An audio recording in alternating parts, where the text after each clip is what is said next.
요즘 뉴스를 보면 나오는 게 많이 있죠. 뭐냐, 줄줄이 가격이 뭐 그렇게 많이 오르는지. 아마존의 호실적인 우리 베이조스 형, CEO 형이 15분 만에 재산이 15조 6천억이 늘었다는 뉴스가 2020년 1월 말에 있었어요. 이게 말이 되나 싶은데, 우리나라 아마 주식 랭킹 1위 이재용 형이나 뭐 이건희 회장님이나 뭐 그런 분들이 아닐까 싶은데, 그런 분들의 아마 주식으로 치면은 전 재산이 이 정도에서 뭐 높아봐야 우리나라는 뭐 20조 아닐까 생각을 하는데, 15분에 재산이 15조 6천이 늘었죠. 이게 왜 그러냐면은 장이 끝난 다음에 실적을 발표했는데, 시간 외 거래에서 얼마가 올랐냐면은, 저 덩치 큰 기업이 항상 이런 얘기는 요즘 너무 많이 드리는 것 같아. 12%가 올랐어. 와, 그러면서 뭐 153조가 됐다. 그리고 심지어 이 형 이혼하셨죠. 이혼한 부인한테 주식을 좀 떼주셨는데, 나눠주신 게 얼마냐 하면은 44조.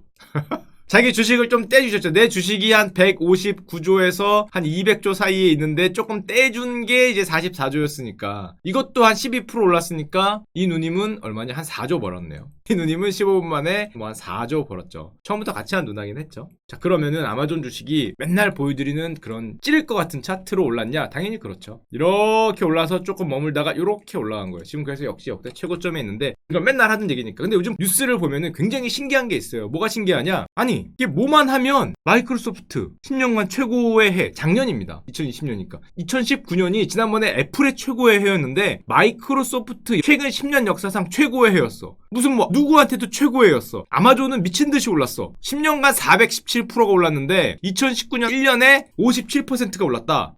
10년간 417%. 많이 올랐네. 10년간 400% 올랐는데 그 중에서도 2019년이 가장 많이 올랐다. 이거 너무 많이 듣잖아요. 맨날 이런 뉴스만 나오거든, 신기하게. 그리고 마이크로소프트 주가를 보면은 뭐 역시 똑같죠. 그때 보여드린 뭐 애플이나 뭐 이게 뭐 항상 이렇게 오르잖아요. 요즘 보이는 주가들, 제가 이런 주식을 좋아하는 게 아니라 요즘 뭔가 대표적인 주식을 보여드리려면은 다 이렇게 돼 있어. 제가 이런 것만 보여드리려는 게 아니라 뭐 하려고 그러면 주가가 이렇게 돼 있어. 검색을 해보면. 아니, 그러면서 우리나라 분들이 요즘에 되게 똑똑하시죠. 2019년에 해외 주식 종목별 결제 금액을 보면은 아마존 역시 대박 나셨을 거고요. 마이크로소프트 대박 나셨겠죠. 구글 역시 대박 나셨을 거고, 이건 채권이고 이건 중국이죠. 중국이 조금 아쉽지만 이것도 몰랐으니까. 이것도 채권이죠. 두 개는 채권이고, 엔비디아 대박 났고요. 애플 대박 났죠. 테슬라 조금 이따 보여드리겠지만 미쳤죠. 작년에 해외 주식 사신 분들은 정말 대박이셨죠, 웬만하면. 게다가 우리나라 원달러가 올해 지금 1192원이니까 양쪽으로 환율로도 한 10% 이상 수익률이 났기 때문에 양쪽으로 대박이 났는데, 몇 개 더 보여드릴까? 이거 지겹잖아요. 이제 제 방송 보는 분들이 애플 지난번에 보여드린 거, 아니 이게 마이크로소프트하고 어떻게 생긴 게 똑같은지. 넷플릭스 얘네는 그나마 좀 양심이 있죠. 이렇게 하여튼 어쨌건 최고점이고. 자, 그럼 보면은 왜 저런 현상이 일어날까? 예전에 조금 말씀드리긴 했는데, 그거를 조금 더 말씀드리면, 이게 2019년부터 더 심화된 현상인데, 2017년에 이런 신문 기사가 있었어요. 지난 10년간 선진국 신흥국 간의 경제 성장과 증시가 엇박자가 났다. 이게 무슨 소리냐면, 2017년부터 벌써 이런 내용이 나왔었는데, 성장은 신흥국이 하는데 주식은 선진국이 올라. 이게 과거와 다른 점이에요. 과거에는 성장이 있는 곳에 주식이 올랐거든. 지난 10년간 선진국은 경제성장에 비해서 주식시장이 많이 올랐는데, 신흥국은 경제성장력으로 굉장히 좋았는데 주식시장은 안 올랐다. 10년간 신흥국 경제성장이 연율 6.6%. 와, 진짜 많이 올랐죠. 여기 신흥국에는 정말 신흥국도 들어가기 때문에 2010년부터 한 2019년까지 10년을 보면은 연율 무려 6%로 올랐는데, 경제규모가 2배가 된 거죠. 6.6% 10년이 올랐어. 경제규모가 거의 더블 정도로 커졌는데, 아니 신흥국 주가지수, MSCI 주가지수가 대표적인 이거 추종하는 주가지수인데, MSCI 신흥시장 주가지수를 보면은 연율 0.6%가 올랐어요. 아니 이게 뭐야? 그리고 반대로 선진국 주가는 이렇게 올랐어요. 이 보고서는 이 결론을 뭐라고 냈었냐면, 왜 저런 현상이 벌어지냐? 첫 번째, 신흥국의 사람들이 돈을 많이 버는데 자신들의 시장의 투명성이 떨어져. 즉 한마디로 자기들 시장에 투자하기 싫어서 외부로, 신흥시장 말고 외부로 선진국을 많이 투자했다 라는 게 첫 번째 이유라 그러는데, 이건 뭐 아마 중국 같은 곳이나 해외로 주식을 많이 사는 나라들이 늘었다는 거, 그 사람들의 소득이 많이 늘었기 때문에 해외 주식을 많이 샀다는 건데, 뭐 그것도 오케이, 뭐 그것도 충분한 설명이 될 수 있죠. 근데 제 생각에는 여기서 그 다음 원인으로 꼽은, 이게 선진국 중시, 글로벌 시장에서 활약하는 기업들이 있는 선진국 중시는 저 성장을 다 빨아먹었고, 신흥시장은 성장은 했는데 자기의 성장을 글로벌 시장에서 활약하는 기업들에 다 녹아버린 거예요. 신흥국은 그런 기업들이 없었기 때문에 상대적으로 그런 효과를 못 받은 거죠. 우리나라에서는 삼성전자, 대만에서는 대표적으로 지난번에 얘기했던 TSMC 같은 기업들이 많이 등장한 나라가 많이 올랐다는 건데, 선진국이 대부분 글로벌 시대에 걔들이 등장을 하면서 성장을 빨아먹었다는 얘기인데, 자, 이걸 봅시다. 자, 보시면은 2019년입니다. 저거는 2010년에서 2019년까지 10년이고 2019년 1년만 보면은 연간으로 가장 많이 오른 게 대만 이제 TSMC 때문이고, 미국, 프랑스, 선진시장 아직도 제일 못 오른 곳은 어디냐? 영국은 브렉시트 때문이고, 인도, 한국, 한국에 있는 거야. 야, 우리 여기 들어가면 안 될까? 선진시장? 아, 잠깐만.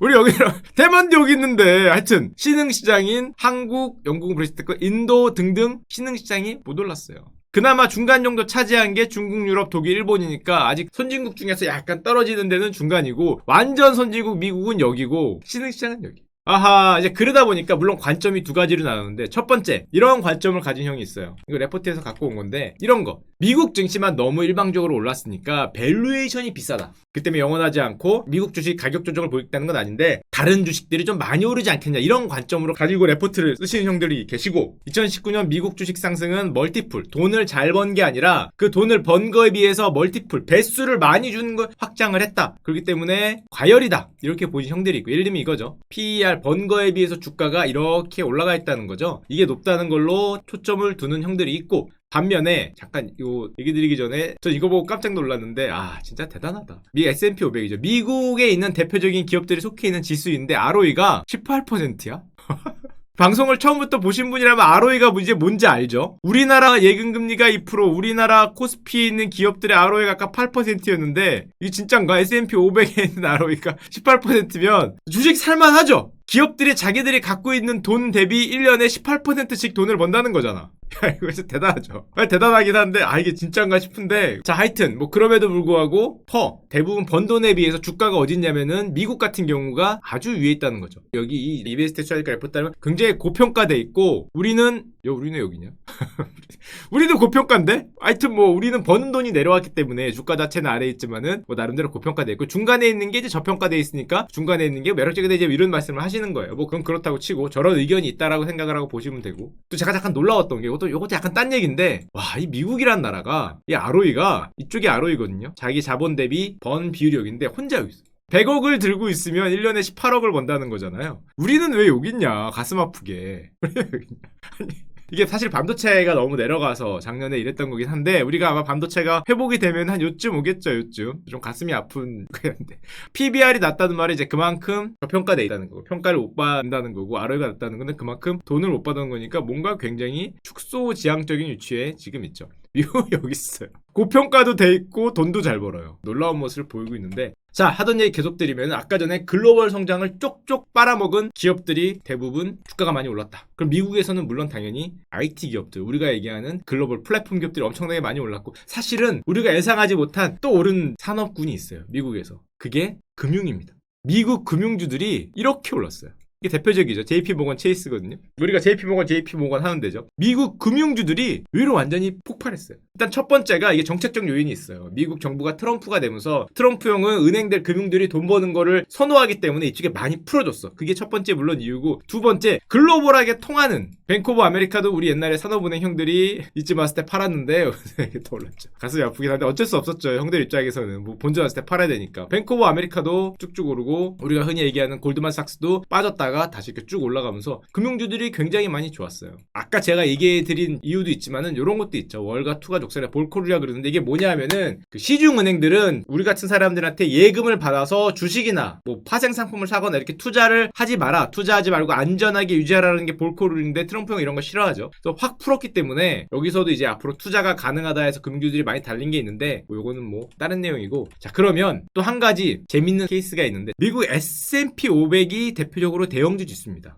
그런데 미국도 중소형주 주식이 있어요. 러셀 2000이라고 부르는데 아시는 분 아시죠? 미국도 대형주가 있고 중소형주가 있는데, 중소형주는 어떻게 됐을까? 우리가 지금까지 얘기한 제 머릿속에 있는 이런 망상에 따르면 글로벌하게 통하는 글로벌의 수요, 글로벌의 생태계를 구축한 지수들은 많이 올랐고, 그렇지 못한 데들은 다 별로 성적이 안 좋았는데, 미국에서 그런 데들이 대형주야. 그럼 중소형주는 어떻게 됐을까?